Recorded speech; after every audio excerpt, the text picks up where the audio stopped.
Trump'a Grönland Tuzağı adlı videoyla karşınızdayız. Hüseyin Kantürk her zamanki gibi yerinde. Hüseyin hoş geldin. Hoş bulduk Emre, merhabalar. İzleyen arkadaşlar, siz de hoş geldiniz. Sizlere de selamlar herkese. Herkese Şimdi selam ederek bu videoya başlayalım. Bu videonun adını Trump'a Grönland Tuzağı koyduk. Çünkü herkesin de takip ettiği gibi Trump Grönland'ı almak istiyor. Almak isterken de NATO çerçevesinde Avrupa'yla bayağı bir çelişmeye başladılar bu sıra.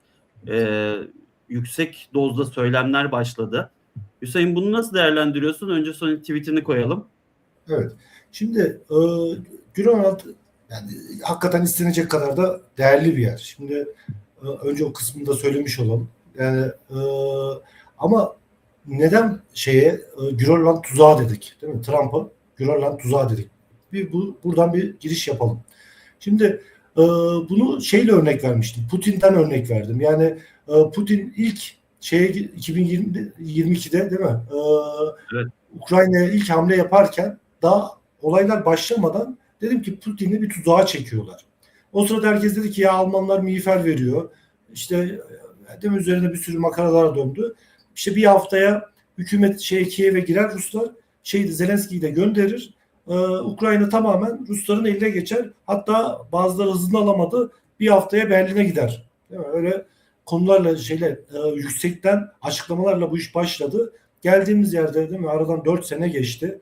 Yani Sovyetler 4 yılda Berlin'e girmişti 2. Dünya Savaşı'nda. Şimdi aradan 4 sene geçti. Ruslar 4 tane şehir aldı. Bunu zafer gibi görmek isteyen de olabilir tabii. Ama bunun bedeli ne oldu? İçeride vurulmadık. Petrol tesisleri kalmadı. Rafineri tesisi kalmadı. Yüz binlerce asker kaybetti. Suriye'yi kaybetti. Bak, Ukrayna Savaşı yüzünden Ruslar Suriye'yi kaybetti. Şimdi bunun da altını çizelim. Biz eğer bugün Suriye'de değil mi bu işleri bu kadar hızlandırmayı başardıysak bir sebebi de Rusların Ukrayna'da zayıf düşmesinden kaynaklandı. Aynı şey Libya'da da geçerli. Libya'da da karşımızda Ruslar vardı. Ukrayna'daki bu sıkışmanın yüzünden Wagner'i kaybetti Ruslar. Libya'yı kaybetti ve Afrika'da birçok noktayı da kaybetti Wagner'i kaybettiği için. Şimdi bu örnek üstünden dedim ki Grönland'da aynı bu hikaye. Yani ilk başladığında nasıl ki Almanlar sadece miğfer gönderiyoruz diye çok düşükten konuya girdi. Ama aradan geçen yıllar içinde göndermediği silah kalmadı. Vermedikleri para kalmadı. Dönüyorum Grönland'a. Şimdi ne oldu? Tam aslında aynı hikaye. 4 tane kızak gönderdiler. Değil mi? 3'er 5'er tane asker gönderdiler. Bu Trump'ın iştahını daha da arttırdı. Yani dedi ki ya bunlar çok zayıf. Karşımda direnecek güçleri yok. Haklı, şu anda zayıflarda. Ben bunu hemen yutarım. Ama iş ciddiye bindi. Anda ne oldu? Hemen Avrupa dedi ki ticaret anlaşmamızı durdurduk. Serbest ticaret anlaşmasını. Dakika bir hemen bak. Vergi koyacağım dediği anda. Yani o %10 vergiyi koyunca Avrupa'nın sesi çıkmayacak sandı. Ama döndü hemen serbest ticaret anlaşmasını iptal ettiler. Avrupa Parlamentosu'ndan çıktı. İnsanlar artık diyor. Vize ve Mastercard'ı kullanmayalım. Biz de kullanalım. Kendi Euro bölgesi için nasıl bizim Troy kartımız var. Değil mi? Daha tam tabii ki yaygınlaşmadı. Ama gene de bir altyapı kurulmuş oldu. Bunu başardı en azından Türkiye. Aynı onlar da Troy gibi kendi ödeme altyapımızı kuralıma geldi iş. Şimdi bunlar spesifik baktığında küçük açıklamalar gibi gelebilir insanlara. Ama bu iş aynı bir Dünya Savaşı'nı başlatan neydi? Veliaht Prens'in vurulmasıydı. Şimdi bir tane prens vuruldu diye Dünya Savaşı mı çıkar? Momentum oluşuyor. Hani biz lafımız var ya olacakların olma momentumu vardır diye. Bir momentum oluştuysa suyun taşma noktası artık. Tam suyun taşma noktası. Yani iş zaten oraya gelmiş. Bir damlaya ihtiyaç var. Bir konuya ihtiyaç var. Grönland'da işte bu konu. Yani Atlantik İttifakı'nın çökmesine sebep olacak konu Grönland. Yani küçük, yani haritaya baktığında değil mi? Dünyanın bugüne kadar aslında doğrusu üstünde de konuşulmayan, kuzeyde üstü karlarla kaplı küçük bir, yani küçük değil tabii de bir ada, hiç kimsenin üstünde konuşmadığı bir yerde bugün aynı o Veliaht Prens gibi çok kıymetli bir şeye dönüştü. Ya bugün mü gördün sen bunun çok kıymetli olduğunu? Aslında biz bunu yazdık. Onu da söyleyeyim. Evet, yani evet. Bunu ben 3-4 yıl önce demiştim ki tabii yapay zeka kısmını söylemedim. Sadece enerji açısından Evet, daha oraya sonra girelim. Bu Grönland neden önemli? Çünkü evet, Trump en son yaptığı açıklamasında hani Davos'ta Avrupalılarla dalga geçerken burası ufak bir buz parçası, niye bu kadar gürültü evet, çıkartıyorsunuz dedi. evet, Bir gün önce de Amerika'da burada değerli topraklar var, değerli mineraller var dedi. Yani evet, değerli mineraller deyince insanın aklına şu geliyor, en basitinden F-35'in alışımı bile değerli minerallerden yapılıyor. evet, Ayrıca şimdi yapay zeka ile entegre olacak çipler, her türlü makina bu değerli minerallere bağlı. Lityum evet, pilleri, tabletler, telefonlar, yeni oluşturulan kuantum bilgisayarlar ve artık aklınıza ne gelirse. evet. Şimdi e, ben iki örnekle gideyim. Şimdi 3-4 yıl olmuştu herhalde. Dedim ki bir tweet atmıştım. Şimdi onu paylaşmadık ama arkadaşlar isteyen bakar bulur. Şeyde Grönland'dan şu ana kadar dünyada olandan çok büyük rezervler çıkacak diye bir tweet atmıştım. Yani Kuzey Denizi'nden, sadece Grönland için değil. Zaten Grönland dediğin yerde Kuzey Denizi'nin işte görüyoruz haritada tam ortası. Yani buradan çok ciddi yeraltı kaynakları, petrol, gaz fışkıracak diye yazmıştım. Şimdi aynı zamanda Rus İmparatorluğu dağılacak videomuzda izleyen arkadaşlar hatırlar. Orada demiştim ki Kuzey Denizi'nin zenginliklerini Ruslara bırakmazlar. Bunu daha önce de ben tweet olarak da atmıştım. Şimdi nasıl ki Osmanlı'ya değil mi, Orta Doğu'nun petrol zenginliklerini bırakmadılar sen zayıf düştüğün için. Rusya'da şu anda Avrupa, yani o bölge şey için, o büyük güçler içinde söylüyorum, zayıf halkalardan bir tanesi. Yani geçmiş dönemin değil mi merkez güçlerinden, küresel güçlerinden olan Rusya İmparatorluğu şu anda bu imparatorluk içindeki en zayıf halka. Yani yutulacak ilk halka. Ve Ruslara, yani Rusya'nın nüfusu 140 milyon civarı olabilir ama 80-90 milyon Rus asıllı var. Onun dışındakiler hep asimile ettiler. Belki daha da azdır.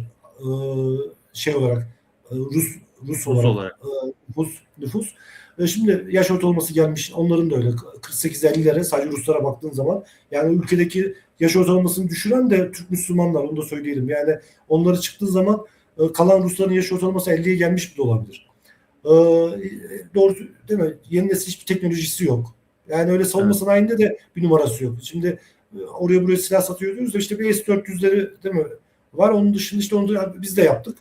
Yeni şeyi, kendi savunma sistemimizi, hava SS'leri. Bir şeyleri yok. Yani dünyaya sattıkları bir teknoloji yok. Bir Orta Doğu ülkesi gibi bir yer aslında. Yani daha büyüğü sadece. Ee, Sadece yeraltı kaynaklarını çıkarttılar, sattılar. Bununla geçindiler yıllardır. Şimdi böyle zayıf bir yere, Kuzey Denizi gibi bir yerin, yani Grönland gibi bölgenin şeyini vermezler, bırakmazlar, elinden alacaklar. Rusya'yı parçalama hikayesinin önemli bir sebebi de bu. Yani hem kara üstündeki yeraltı kaynaklarına çökecekler hem de Kuzey Denizi'ni Ruslara bırakmayacaklar. Zaten o kuzeydeki doğal gaz sahaları vesaireler hep şeye yakın bölgeler. Kuzey Denizi'ne yakın bölgelerde çıkıyor Rusların. Şimdi bir ayağı bu. Yani oradaki yeraltı kaynaklarını ele geçirmek istiyor Trump doğal olarak. E, ikinci ayağı da, şimdi biz bu tabii konuşanlar konuşuyor, konuya hakim olan insanlar biliyor zaten bunları, bu teknik meseleyi de. Yapay zeka dediğimiz hikaye çok ciddi enerji tüketiyor. Yani bunun soğutması bile, hatta Japonların denizin altında serverları kurmak gibi projeleri vardı. Evet. Geçenlerde bunun haberi Evet. çıkmıştı. Çünkü bunları soğutmak için inanılmaz bir enerji sarfiyatı, enerji maliyeti yaratıyor dünyaya. Yani biz eğer bugün elektriği dünya bu kadar yüksek tutarda ödemeler oluşmasının bir sebebi de bu artık. Yani yapay zeka yüzünden çok büyük enerji açığı ortaya çıktı. Eğer ama sen bu serverları Grönland'a taşırsan, bu işleri orada yaparsan, kuzey değil mi, o 12 ay Evet. boyunca kar altındaki bölgede yaparsan çok ciddi tasarruf etmiş olursun. İşin bir bacağı da bu. Yani Zaten günün şöyle sonunda bir araya zaten gireyim. Bu paylaştığımız görselle ilgili Trump'ın bunu seslendirmesinden sonra, Grönland'ı seslendirmesinden sonra, şimdi orada Palantir'in başında Peter Thiel var, Jeff Bezos, Sam tamam, Altman, ChatGPT, OpenAI ve bilinen bir yüz, Bill Gates. E, tamam. Buradaki işleri bölüşmüşler gibi gözüküyor. Kimi maden Tabii ya, çıkartıyor, kimi ticaretini, transferini yapıyor, kimi yapay zeka ile ilgili çalışmaları başlatıyor. Orada iki tane isim zaten, Peter Thiel ve Sam Altman, yapay zeka üzerine. Bir takım şeyler yavaş yavaş ortaya çıkmaya başladı yani. Grönland'la ilgili. Bu isimler olur olmaz ama Grönland'da bu işler her halükarda kurulacak. Yani günün sonunda Avrupa'nın işte bu şeyle ilgili, yapay zeka ile ilgili bu işlemleri, bu çalışmalar Grönland'a taşınacak. Çünkü çok büyük enerji tasarrufu sağlamış olacak. Yani bu basit bir konu değil. Bu enerji tasarrufu deyince insanlar sanki hani ya işte açıklanmaları söndürelim, şey olmasın, Evet. masraf olmasın gibi bir konu değil. Bunun için mesela bu yapay zeka şirketleri kendi nükleer enerji için nükleer santral inşa etme noktasına kadar geldiler. Yani enerjiden bahsettiğim yani konuya uzak olan arkadaşlar için söylüyorum. Enerji ihtiyacı dediğim şey böyle bir ihtiyaç. Yani adam yapay zeka serverlarını çalıştırmak için bu işe çalışmak için kendine bir de nükleer santral inşa etmek zorunda kalıyor. Yani iş bu kadar büyük bir ihtiyaçtan bahsediyoruz.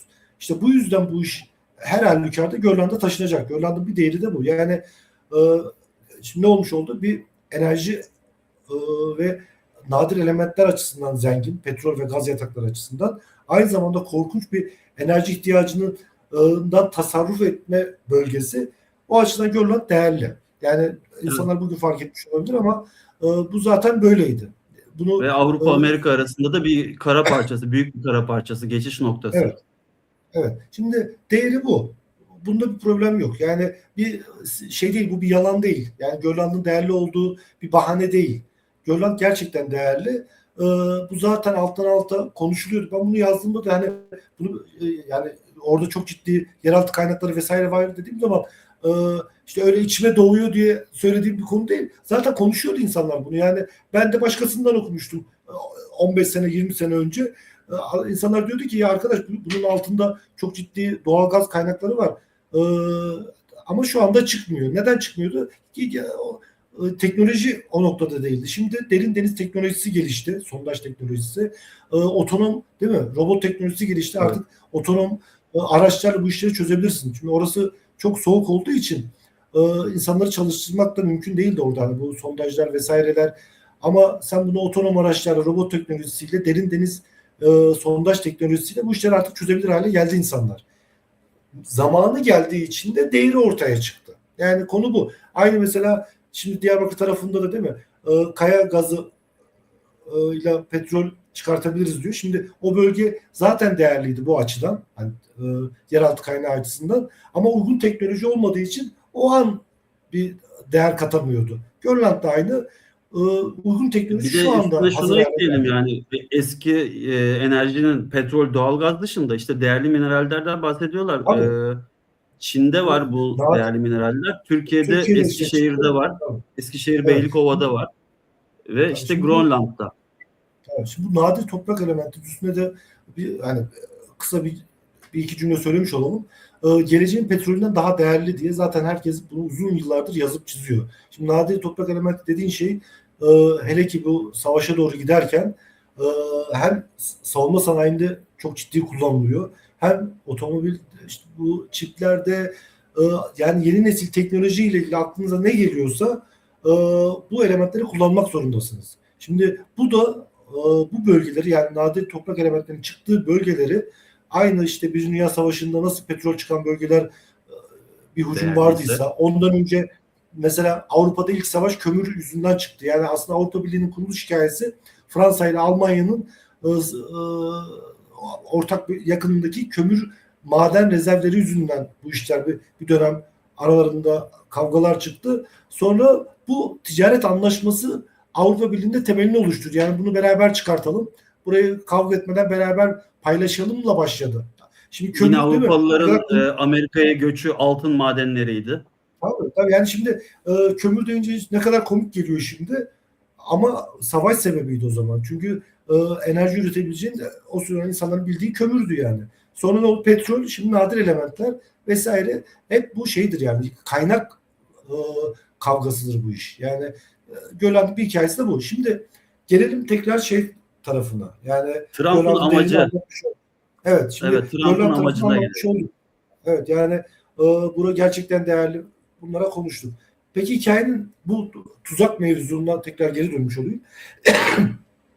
Avrupa ve Amerika arasındaki yani ileriye doğru projeksiyonda ki yerine. Şimdi Grönland'ı hakikaten istiyor. E, kendi haritasında Kanada'yı da istiyor. Değil mi? Evet. Bunda gizli saklı bir şey yok. E, bu olaylar Avrupa'da bir aydınlanmaya sebep olacak diye zaten uzun zamandır anlatıyoruz. Ne diyorum? E, Avrupa-Rusya savaşında Amerika olmayacak diye defalarca tweet attım. Yani Amerika bu önümüzdeki dönemde gelecek olan savaşta şeyde olmayacak, cephede olmayacak, kendi kıtasına dönmüş olacak diye uzun zamandır anlatıyorum. Bu neyi söylüyoruz burada? Atlantik İttifakı çökecek diyorduk yani. Şimdi günün sonunda işte biz bunları ilk yazarken, konuşurken ya mümkün değil, öyle şey mi olur? Avrupalılar bu şeyden ayrılamaz, değil mi? Amerikan Evet. güvenlik şemsiyesinin altından çıkamaz diye insanlara anlatıyordu. Evet, mecbur kalmadığı sürece çıkamazdı. Çıkmadı da ama bugün Grönland'la, yani bu yine söyleyeyim, aynı Veliaht Prens'in öldürülmesi şok etkisi yarattı Avrupa'da.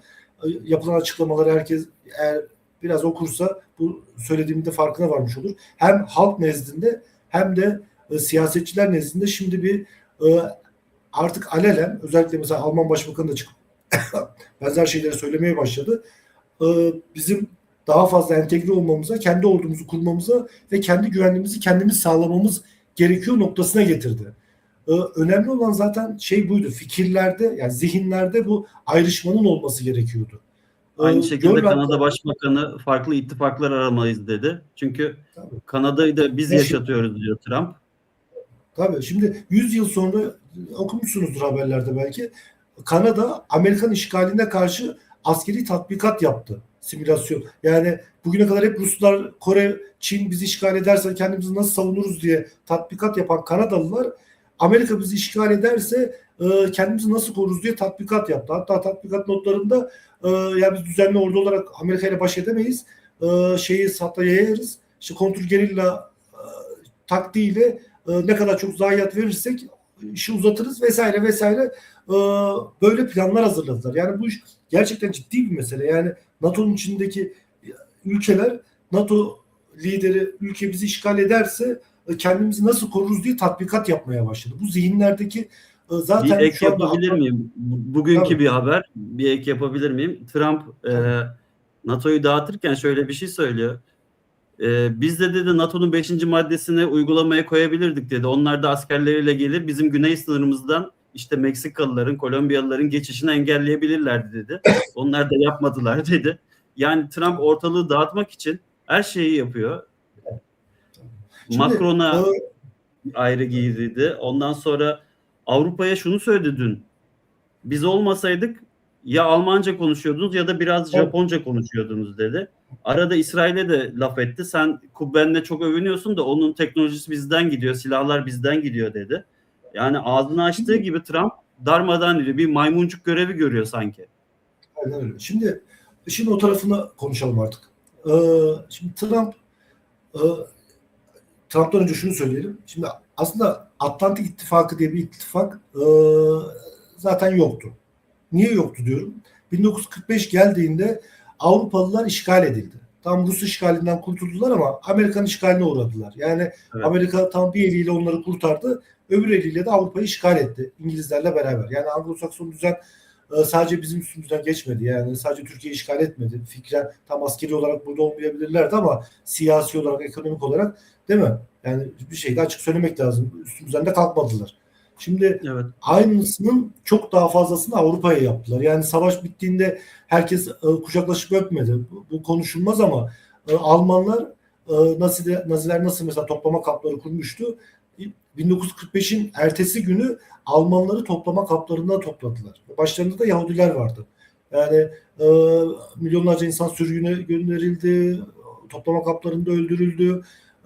Bunları sanki hiç yaşanmamış gibi örtülmüş olabilir. Ama bunu nasıl ki biz 100 yıl önce olanları unutmuyorsak Almanlar hiç unutmaz. Yani Avrupalılar hiç unutmaz. Biz gene affederiz de bu adamlarda öyle bir şey de yok. Bunlar Evet. ne yaşadıklarını unutur ne de affeder. Sadece kara kaplı deftere yazıp zamanını beklediler. Şimdi işin gel tarafı da şöyle. Roma Cermen yeniden şeyden kurtulmak istiyor. Hazır fırsat varken, nasıl ki ben bunu 7 sene önceden gördüysem bunu derin Alman aklı 50 sene önceden görmüştür. Yani nasıl ki ben 7 sene önceden bunu 5 sene önceden anlatmaya başladıysam onlar geriye dönük 20 yıldır bunun zaten hesabını kitabını yapıyordur. Ve günü geldi. Dediler ki hazır fırsat ayağımıza geldi. Dengeler yıkılıyor. Amerika gücünü kaybetti. Tabii bu aslında kontrollü de bir süreç. Sehen videosunda bunu anlattık. Bu rastgele oluşmuş bir konu değil. Bu iş buraya evriltildi özellikle. Bir organizasyonla Sehen çatısı altında. Önce alttan derin derin bu iş götürülüyordu. Şimdi artık alenen konuşulmaya başlandı. Bu Anglo-Sakson düzeninin Amerika'nın zayıflamasıyla beraber Roma Cermenler Amerika'yı kıtadan atmak istiyordu. Yani bu atmayı da nasıl yapacaksın? Şimdi tutup da Alman askeri saldıracak hali yok. Ülkedeki Amerikan üstlerine saldıracak hali yok. Bir kavga çıkartacaksın. Kavgayı çıkartacak olan kimdi? Kim lazımdı? Trump. Trump gelmeden önce ben şöyle bir tweet atmıştım. Trump'ı sadece Amerika'yı kollayalım diyen derinler değil, küreselciler de istiyor. Sanki bakınca küreselcilerle bir kavgası var gözüküyor. Doğru. Ama küreselciler de gelsin istiyor. Neden istiyordu? Çünkü Avrupa'yla kavga etsin istiyorlar. Yani Amerika'yı Avrupa'dan atmak için tam da Trump gibi bir isim gerekiyordu. O da geldi ve en sonunda Grönland üstünden bir kavga patladı. Bu kavganın sonunda işin varacağı yerde en sonunda herkes diyecek ki al atın ver tımarını diye bir lafımız var yani. Evet. İş bu noktaya gelecek. Amerikan askerlerini Avrupa'dan gönderecekler. Diyecekler ki istemiyoruz. Mesela daha dün Almanya'da bir açıklama vardı. Altınlarımız Amerika'da güvenli değil, geri getirelim diye. Bunu da söyleyelim. Berat Albayrak'ın da kulağını çınlatmış olalım. O Türk hükümeti o dönem çok akıllıca bir karar verdi ve daha dünya ayıkmadan altınlarını kendi ülkesine getirdi.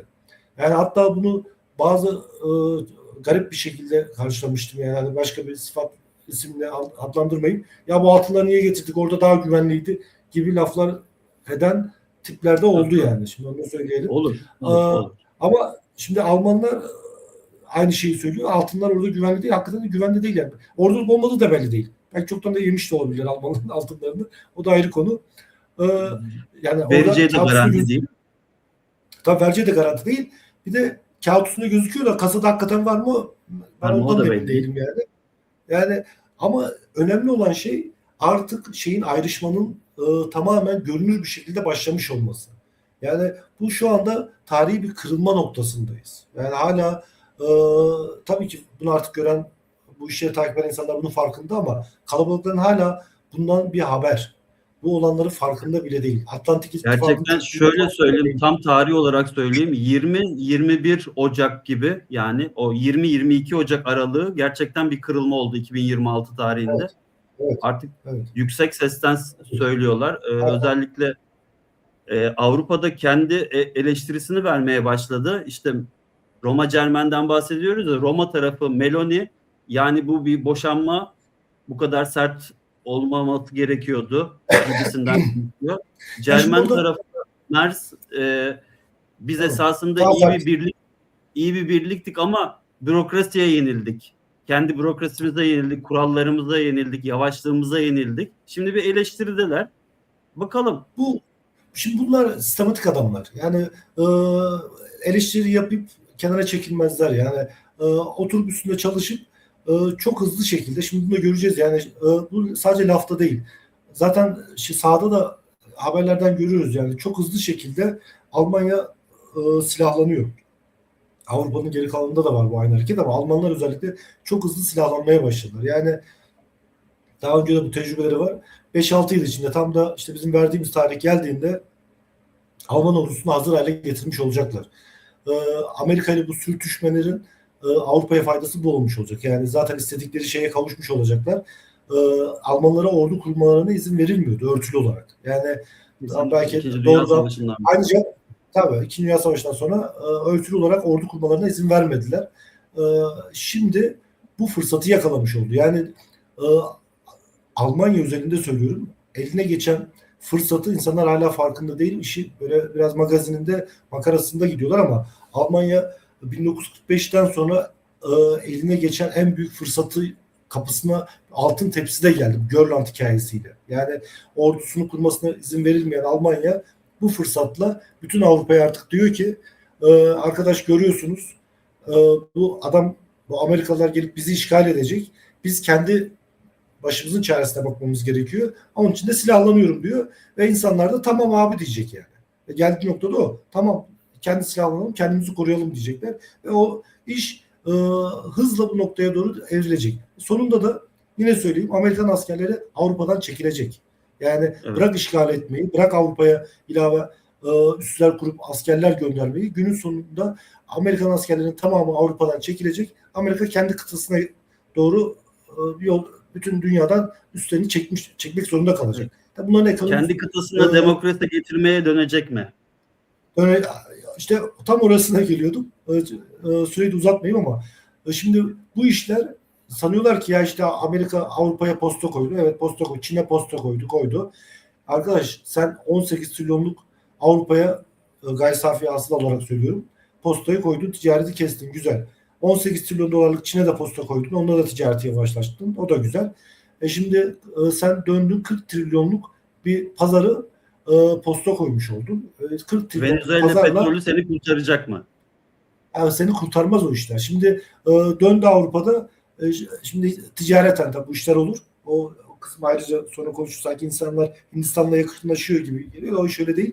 Şimdi kendine pazar arıyor. Alan yaratmaya çalışıyor. Yani günün sonunda Amerika'nın dünya ticaretinden aldığı pay, dünya gayri safi hasılasından aldığı pay zaten 10 yıllardır düşerek geliyordu. 2000 yılından sonra özellikle hızla düşerek geliyordu. Şimdi bu daha da dramatik bir şekilde azalmaya başlayacak. Yani Amerika, Çin, Avrupa, Çin, Türkistan dünyasının Afrika kendi arasındaki ticaret hacmi artacak aynı zamanda. Yani bu işler günün sonunda Amerika'nın Trump'ın kendi kurduğu, değil mi, bu barış kurulu var ya, onun Evet. logosunu görmüştür insanlar. Sadece Amerika, Kuzey Amerika var. Yani Venezuela'yı da almış içine, Grönland, Kanada'yı da almış. Yani aslında Amerika Birleşik Devletleri'ni almış. Kendi kafasındaki Amerika Birleşik Devletleri'ni oraya koymuş. Yani bu aslında aynı zamanda şunu ifadesi. Amerika ve dünyanın geri kalanı oldu. Bu işten Amerika kazanarak çıkamaz. Bunu tekrar altını çizeyim. Bu işten e, kaybederek çıkar. Yani insanlar şimdi böyle bu restleri hoşuna gidiyor. Vay, güzel görünüyor, değil mi? Oraya aldı, buraya aldı ama işin sonunda öyle olmayacak iş. Yalnızlaşmış olacak. Peki bir son soru, uyandırma sorusu. Grönland'da bu çalışmalar yapılacak. Amerika oraya işgal edecek. İşte değerli mineraller olsun, petrol olsun. Orada bir sistem kurulacak geleceğe yönelik. Grönland günün sonunda yeni Avrupa Birliği'ne, savaştan sonra yeni Avrupa Birliği'ne kalır mı? Evet. İş bittiğinde Grönland Avrupa kıtasında kalmış olur. Avrupa Birleşik Devletleri'nde kalmış olur. Çünkü bu günün sonunda şeyde de anlattık. Avrupa Birleşik Devletleri videosunda da anlattık. Kanada da Avrupa'ya dahil olacak. Zaten şu anda bakın sosyal medyaya, ben bunları ilk söylediğimde komik geliyordu belki bazı insanlara. Şimdi Avrupalı hesapları açın, bakın bakalım. Her Allah'ın günü Kanada'nın da içinde olduğu Avrupa bayrakları paylaşılıyor. Cayır cayır. Her yerden bu sesler yükseliyor. Hem Kanada'dan yükseliyor, hem Avrupa Birliği'nin siyasilerden, normal sıradan insanlardan Kanada'nın da dahil olduğu Avrupa Birliği bayrakları paylaşılıyor. Zihnen, önemli olan budur yani. Zihinlerde bu birleşme oldu bile. Kağıt üstünde olmasından daha önemlisi zihinlerde bunun olmasıdır. Yani mesela niye Türkiye bir türlü Avrupa Birliği'ne girmiyor? Zihinlerde olmuyor. Yani Avrupa halkının zihninde Müslüman bir Türklerin, yani gerçi Hristiyan Türkleri de kabul etmiyorlar. Macarları da ellerinden gelse atacaklar. Yani Türklerin Avrupa Birliği'nin sınırlarının, yani o birliğin içinde olması fikri zihinlerinde oturmuyor adamların. Haklı olarak, yani ben bunu de yapmıyorum. Yani ben de koyuyorum, Hristiyan bir Avrupalı olsaydım, beyaz Hristiyan Avrupalı olsaydım, benim zihnime de oturmazdı. Türklerin gelip de Avrupa Birliği'nin parçası olması fikri oturmazdı kafama. Doğal olarak adamların da oturmuyor. Ama Kanada bak çok rahat oturuyor. Aynı insanlar çünkü. Ve olacak da. Grönland da Avrupa Birliği'nin bir parçası olacak. İngiltere de tekrar geri dönecek parçalar halinde. O İngiliz videosunda da anlatmıştık.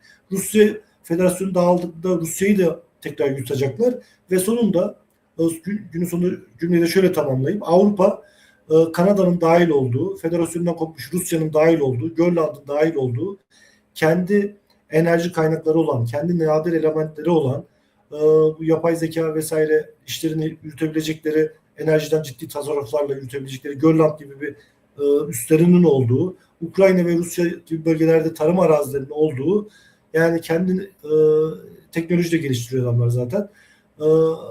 Kendi kendine yeten bir Birleşik Devletler haline dönüşmüş olacak. Yani Avrupa için bunları söylüyor. Yani onları övmek açısından söylemiyorum bunu. İşin gerçeğini görürsek nasıl bir ilişki ağı kurmamız gerektiğinin farkına varırız.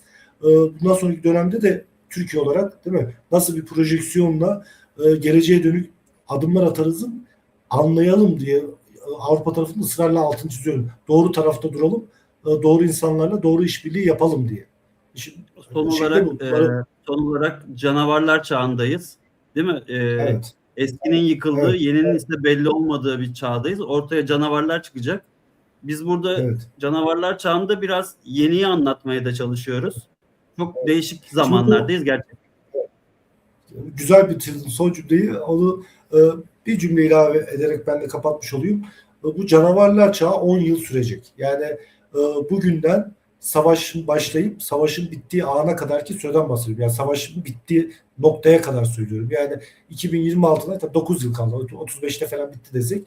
9 yıl boyunca canavarlar çağını yaşayacağız. Yani kimin dişi kime geçerse en sonunda savaş bitip de kim nereye aldıysa aldıktan sonra insanlar oturacak, çok merkezli dünyanın kurumlarını inşa edecek devletler. Birkaç senede o sürer. Ondan sonra da şey başlamış olacak. Gerçekten çok merkezli dünya kağıt üstünde de başlamış olacak. Ağzına sağlık.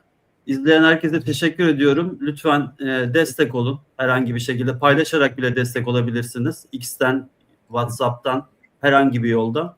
Ayrıca hype ve verirse süper teşekkür seçenekleri de var. Sizlerle beraber ilerliyoruz biz de bu yolda. Hüseyin çok teşekkürler. Ben teşekkür ederim. Görüşmek üzere herkese.